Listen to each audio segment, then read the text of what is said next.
Hi mga kusayers, panibagong buhay, panibagong chismis.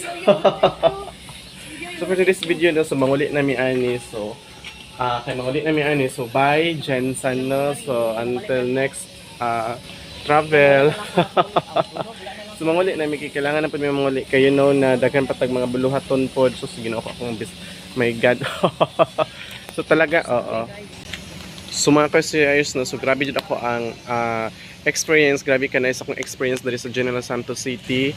Grabe ka accommodating mga tao din super and pinaka the best pod na ko nakuha is na meet pod na ako ang best friend na si Sean na 4 years may wala nagkita jud ni Sean. So na-excite ko kagabi kay for the last time nga na chat jud na ko siya, nakita na ko ihang name kay so lagi akong gi-search ang name.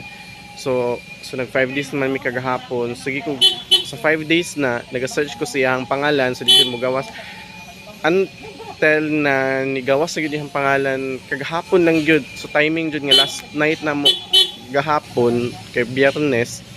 So nakita gyud na siya. So pato mga ka-shares no nga na thankful ko kay nag-contact na ko siya. So nagkita mi gabi yes nagkita mi and then happy kay ko kay sa 4 years na mga wala pag nagkita no sa Davao pa mina time is nagkita ni good mismo kasi airs no. So happy ko, grabe na akong experience dito sa Davao sa General Santos City and now 5 days mi diri nagstay.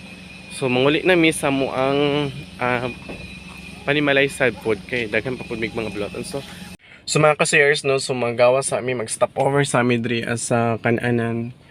So kay gipanggutom mi bago mi mag pa-Davao na kay so kay gutom na jud kaayo. So ngaon sa ta mga ka-shares no, so manaog sa ta.